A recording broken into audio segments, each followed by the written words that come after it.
Natuwa siya sa paglalakad, ngunit nanatiling nakataliko dito. Alam kong ikaw yan. Magbago ka man ng ayos, ikaw pa rin ang Mika na mahal ko. Hindi na ni Lian hinintay na matapos ito sa pagsasalita. Kung bakit ba naman kasi pati Katol, sinisingot na ng mga tao ngayon. Tuloy ang lakas ng tama ng isang yun. Ay naku talaga. Nakaalis na ang babae pero nanatili pa rin nakatayo si Santi kung saan siya iniwan nito. Hindi na namalaya na lumuluhan na pala. Sigurado siya na nakita niya si Mika. Si Mika Inosente Cruz. Gumawi ang tingin niya sa puntod na tuwing umaga'y binibisita niya kapag may enough time pa siya bago pumunta sa office. Lagi may dalang bulaklak para sa babaeng nakahimlay sa puntod na iyon. Dahan-dahan siya lumuhod at masuyong hinaplos ang puntod. Lunod na lunod siya sa sakit at kalungkutan ng mag-isa. Alam ko, nararamdaman ko na buhay ka pa. Please, Mika, bigyan mo naman ako ng chance na patunayan ang nararamdaman ko sa'yo. Yasi, maglilibang taon na pero hindi pa rin ako makaahon. Sabi nito, para kang tanga dyan, napapano ka naman? Sinulyapan ni Santi ang nagsalita. Si Amara iyon, kasamang asawa nito at may bitbit na bulaklak. Lumapit sa Amara sa kapinitik ang noon niya. Stop! Saway niya dito. Para ka kasing tanga. Ewan ko na lang kung anong gagawin mo kapag nagsalita yung friend ko. I saw her. Sino? Si Mika? May third eye ka na? Gagong to, nakakatakot ka. Nagkakatul ka ba? Sabi nito sa kasinapok ang lalaki. Mama, Dad. Saway ng anak ng mga ito na karga ng daddy nito. Naku anak, deserve ni Tito Pangit yan. Himutok ni Amara. I really saw her, but she said she's not Mika. Kahit naman ako, kung sinaktan ako'y gagawin ko din yun. Pero Santi, patay na si Mika. Kung makita mo man siya, it's either multo yun or nakadrugs ka. No, I'm not. Sabi niya. Si Lian Almaraz daw siya. Frustrated na sabi nito sa kainihilamos ang kamay sa muka. Ang tanga talaga niya, girl. Sabi ni Amara sa kainilapag ang bulaklak na dala sa puntod ni Mika. Matagal ka ng dads pero hindi pa din makamove on, no? Sabi nito habang sinisindihan ng kandila. Bagay nga sa kanya yan. Pag nabaliw, i-cremate agad. Mama, if crazy, sa mental hospital dinadala, di ba? Singit na naman ng madaldal niyang anak na 3 taong gulang pa lang. Oo anak, kasi miss na ni Tito Pangit mo si Tita Mika mo para magkasama na sila. Baby. Saway ng kapatid ni Santi sa asawa nito na tumawa lang din naman. Char, psst, Santi, kung sinabi niyang siya si Lian Almaraz, paniwalaan mo kasi kakambal niya yun. Alam mo noon pa na magkapatid si Michael at Mika? Nag-aakusa ang tinig na tanong nito. Oo, ikaw lang naman itong bungol eh. Inisang hakbang ni Santi ang pagitan nila at mahigpit siyang hinawakan sa magkabilaang balikat. Then who's the father? Edi ikaw? Ikaw lang naman ang pumasok sa kapay ng kaibigan ko at nagpunla. O diba, nalaman mo na. Sisi ka ngayon? Mika Inosente, bumangon ka nga dyan, sampalin mo tong gagong to ng matauhan. Let's go. Sabi nito sa asawa at anak. Mama, how about Tito Pogi? Hayaan mo yan, pangit yan. Sabi nito sa anak saka nagmarcha ng umalis. I already met Mika's twin sister, Lian Almaraz. Sabi ni Sandro saka ito sumunod sa asawa nito. Mariing kumuyom ang kanyang kamao.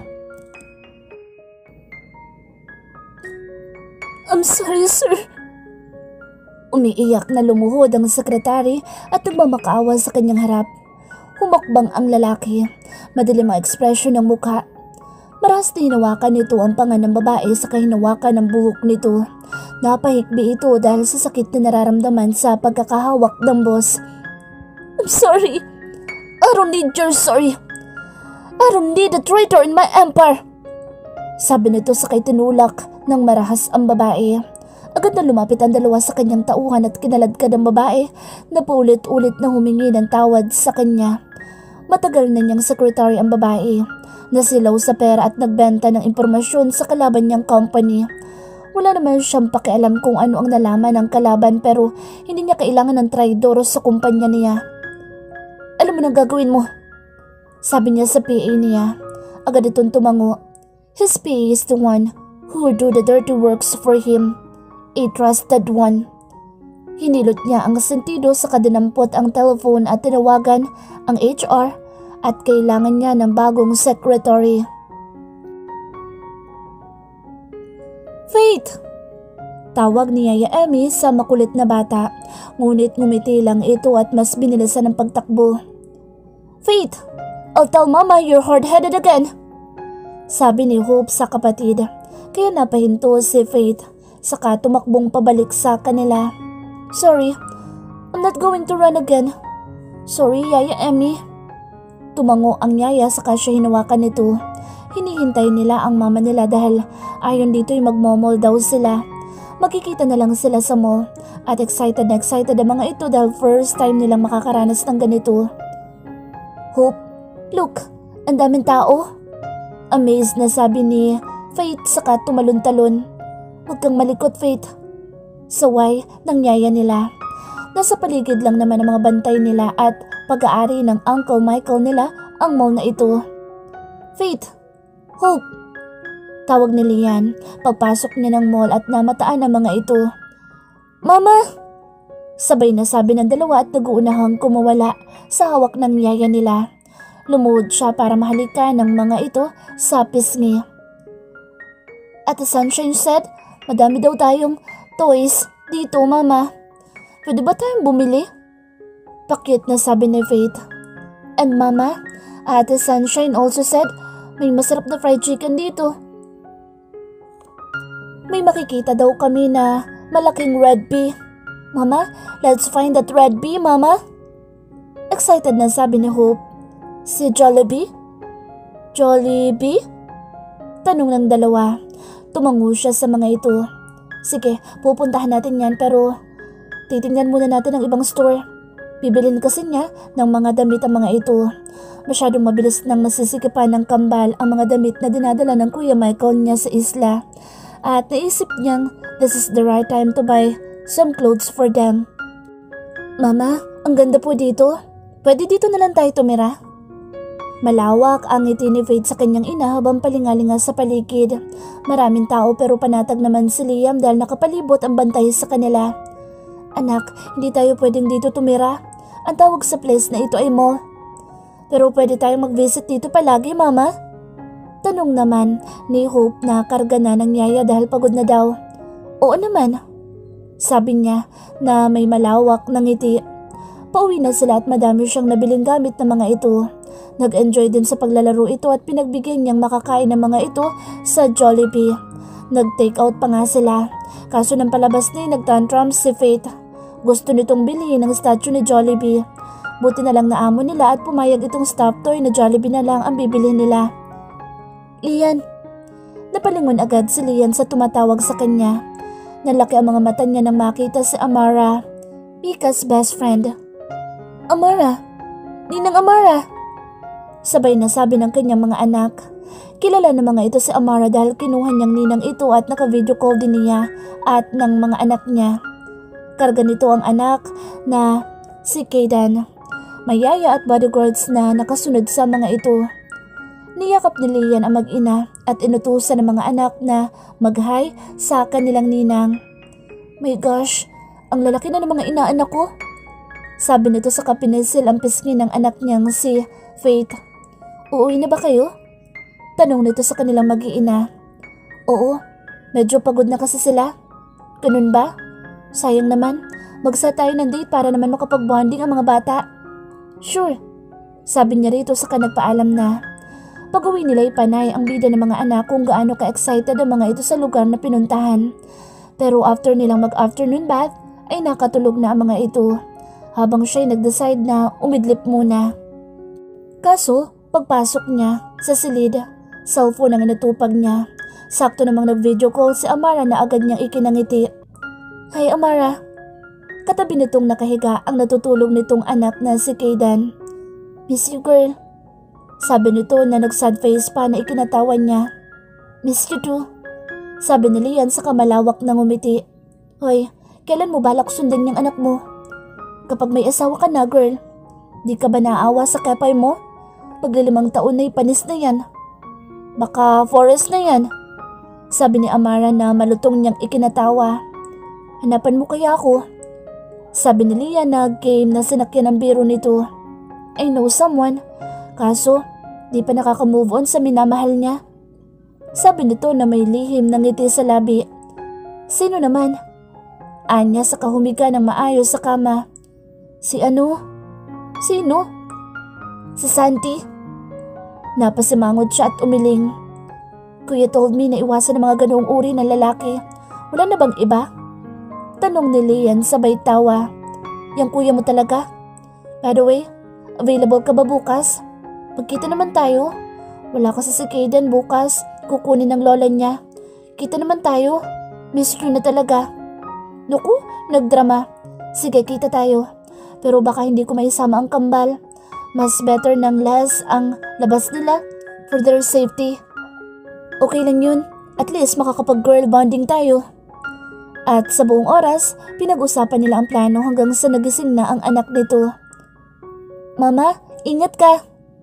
Ngiti-ngiti ang kambal na yumakap ng mahigpit sa kanya sa kasabay na humalik. Nagtataka namang tiningnan niya ang mga ito nang nag-appear pa talaga bago bumalik sa tabi ng Yaya Emmy ng mga ito. Girls, what's going on? Tanong niya na nakaangat pa ang kilay sa mga ito. Kaso'y nagkibit-balikat lamang sila. Muling nag-appear. Alis na ako. Uuwi din si Mama after ma-meet si Ninang Amara. Pakabait kayo. Okay, Mama. Sana pag uwi mo may kasama ka ng Papa. Nagtataka niyang tiningnan si Faith na agad tinakpa ni Yaya Emmy ang bibig. Ako na pong bahala, Ma'am. Sa kambal. Ingat po. Sabay na Yaya Emmy kaya tumango siya at sumakay na ng van. Habang tinatahak nila ang daan, napatili si Lian na biglang may dalawang sasakyan ang humarang sa van. Napatili pa siya ng barilin ang sasakyan. Buti na lang, bulletproof ang salamin.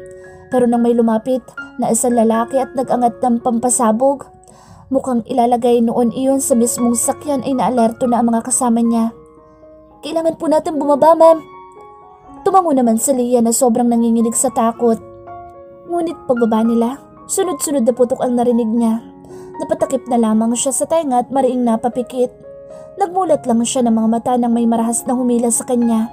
Nakita pa niya ang mga nakabulagta ng mga bodyguards at mukhang wala ng buhay. Itinutok ng lalaki ang baril nito sa sentido ni Lian kaya wala siyang nagawa kundi sundin ang gusto ng mga ito. At yun ay ang sumakay siya sa van ng mga ito. Pagkaupo pa lang niya, may humigit na sa buhok niya at may panyong mariing idinikit sa kanyang ilong. Hanggang sa siya ay mawala ng malay. Sana panaginip lang. Kaso pagmulat niya ng mga mata, nasa isang motorboat na siya. Habang katabi niya ang isang lalaki na nakatutok ang baril sa kanyang sentido. Nang lingunin niya ang paligid, hindi niya maiwasang maluha nang makita niya ang malawak na karagatan. Habang sa kanyang tapat, may isa pang bihag, ang hawak ng armadong lalaki. Nakatali ang kamay at paa nito habang walang malay.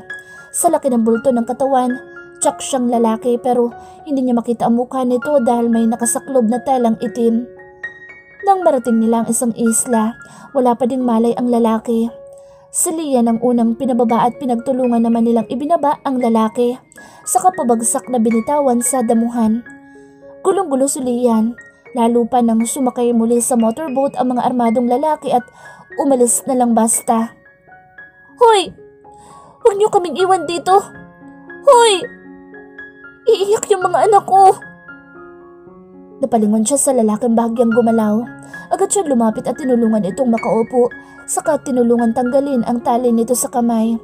Pero patuloy pa din ang pag-agos ng luha ni Lian. Takot na takot siya. Alalang-alala pa sa mga bodyguards niyang naiwang nakabulagta sa kalsada kanina. Tinulungan ko ang lalaki na matanggal ang tali sa kamay nito.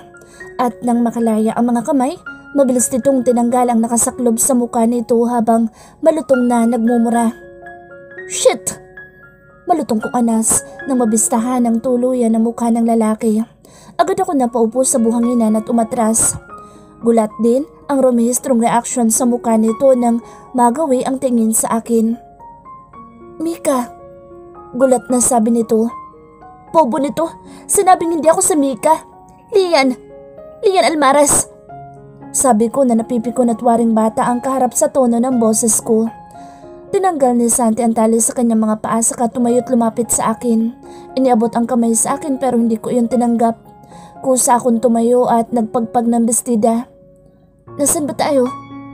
Tanong ni Santi na iginala ang paningin. Mukha bang alam ko? I don't know. Because, ano bang nangyayari? Matapos nila tayong ibinaba, mabilis na silang umalis. Lahat ng bodyguards ko pinatay nila. Naiiyak na sabi ko sa lalaki. I don't know. Gumagabi na. We need to find a place. Hindi pwedeng nandito lang tayo. Baka may mga tulisan or what dito sa lugar na ito. Takot namang napakapit ako sa damit ng binata na agad naglahad ng kamay sa akin. Nanginginig na tinanggap ko iyon. Kaya naman na nagsimula kaming humakbang, magkahawak kamay na kami. Sa kalalakad namin natagpuan namin ang isang bahay. Sinubukan namin magtaupo kaso wala namang sumagot. Binitawan ni Santi ang kamay ko't maingat itong humakbang papasok sa bahay. Sumay niya sitong manatili lang ako sa pwesto ko pero dahil may katigasan ng ulo ay sumunod na ako dito. Dinig kong sabi nito pero nagkibit balikat lamang ako. Hindi naman ako duwag para bumuntot dito. Obvious namang walang tao. Pasikat ka din no? Sabi ko saka tuloy-tuloy nang pumasok. Don't move. Nagulat ako sa sinabi nito kaya di nga ako gumalaw.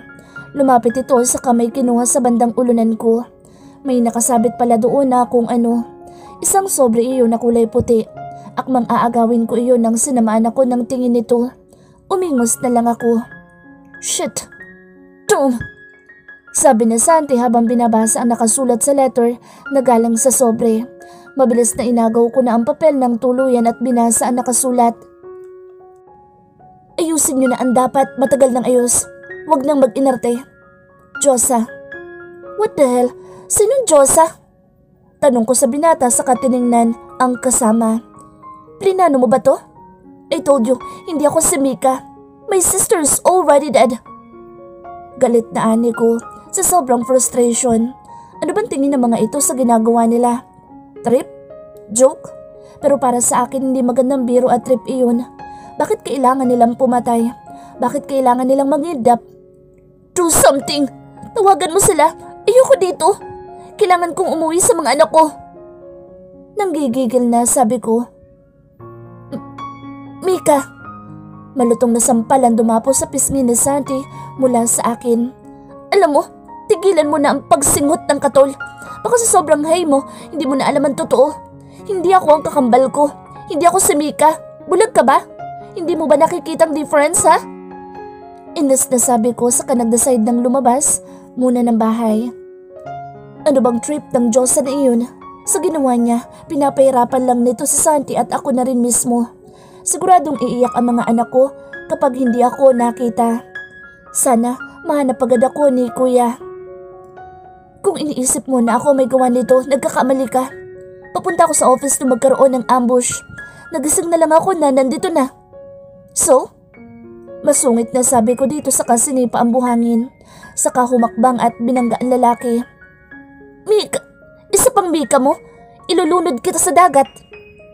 Napaatras sa Santi sa sinabi ko. Napakatapang ng ekspresyon ng mukha ko. Nagmarcha ako patungo sa bahay at malakas na isinara ang pinto. Napailing na lang si Santi at sumunod na dito. Honestly, wala talaga siyang idea kung sino ang may gawa nito. Kumpleto ang laman ng refrigerator, pati mga cabinet ay puno ng stocks. Napaghandaan talaga dahil sa isang silid na tanging bukas, kumpleto sa mga damit, kahit undergarments ay mayroon. Pati sa banyo, mayroong supplies. Naligo muna ako sa nagbihis. Pinakialaman ko na ang mga gamit dito. Nang makapag-ayos, nagtungo ako sa kusina at naghanda ng pagkain para sa aming dalawa. Hindi naman ako selfish para hindi isakop yung lalaking baliw na ewan ko nasaan na. Abalang-abala na ako sa paghahanda ng iluluto nang biglang bumukas ang isang pinto. Ay, oops! Gulat na hiyaw ko nang lumabas doon si Santi na nakatapis lang ng tuwalya. Nahihiyang nag-iwas ako ng tingin sa binalik ang atensyon sa ginagawa. Don't be shy. You can even touch it. Or You can also lick it. Dinig na dinig ko ang sinabi ng binata kaya masama ko itong tiningnan. Oh, I'm just informing you. Tayo lang dito sa islat. Mabilis na nakaiwas si Santi nang ibato ko ang kutsilyo. Nalaki pa ang mata nito habang ang tingin inasa kutsilyo na nakasaksak na sa pinto. That's dangerous, sabi ng Santi ngunit ngumisi lang ako. So? Walang pakialam na tanong ko sa lalaki. Iniiwas ko talagang magawi sa baba nito ang tingin. Hindi ako si Maria Clara at lalong hindi ako inosente. Alam mong ako lang ang pwede mong asahan dito sa isla. Paano kung mapatay mo ako? Paano ka na? Sino mag-aalaga sa'yo? Sabi ni Santi na ikinangisi ko. Sino may sabi sa'yo? Kayang-kaya kong magtagal akong manirahan sa isla. Baka nga mas magaling pa akong lumangoy at sumisid, city boy. Panguuyam ko sa binata na napasimangot nang marinig iyon. Kaya kong sumisid pero hindi sa dagat.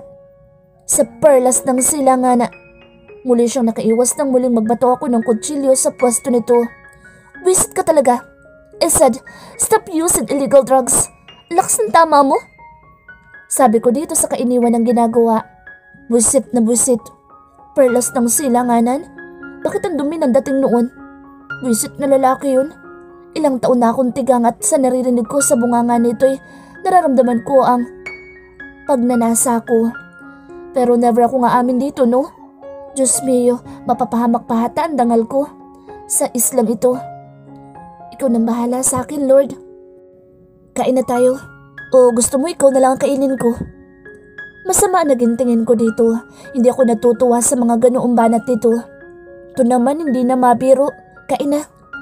Umupo ako sa pinakagilid na upuan malayo sa lalaki. Napabuntong hininga naman ito at inilipat ang plato niya sa katapat na pwesto ko. Hindi natin kailangan mag-away o mag-iwasan. Pasensya na kung palagi kitang tinatawag na Mika. Hindi ko lang kasi mapigil ang sarili ko. Kamukhang kamukha mo si Mika. Kamukha lang, pero magkaiba kami. Patay na ang kapatid ko. Bumuntong hininga si Santi sa sinabi ko. Tumango ito. Huwag ka na sanang magalit sa akin. Pwede naman tayo maging magkaibigan. Sabi nito sabay lahad ng kamay sa akin. Fine, magkaibigan kung yan ang gusto mo pero oras na makaalis na tayo rito. Tapos na rin ang pagkakaibigan na iyon. Bumuntong hininga ang binata na waring napipilitan pang tumango. Natapos kaming kumain at tahimik lang kaming dalawa. Tumulong din ito sa pag-aayos ng kinainan namin. At dahil wala naman kaming magawa, nagpasya kami lumabas ng bahay at subukan mag-ikot sa isla. Baka sakaling may ibang tao sa lugar na ito. Nalulumong napaupo ako na magdidilim na pero wala kaming nahita sa pag-iikot namin. Tinapik nito ang balikat ko at sumanyas na magtungo na lang kami sa cottage na nasa lilim ng puno ng niyog. Sumunod ako rito na nalulumo. Nag-aalala ako para sa mga anak ko. Hindi sanay ang kambal na malayo sa akin. Dito muna tayo. Gusto ko rin sanang magkwento sa'yo. Tiningnan ng binata na may pilit na ngiti sa labi. Tungkol saan? Tungkol kay Mika. Napabuntong hininga ko. Alam ko naman na yun. Ha? Tungkol sa inyo ni Mika. Sabi ko na may pilit na ngiti sa labi.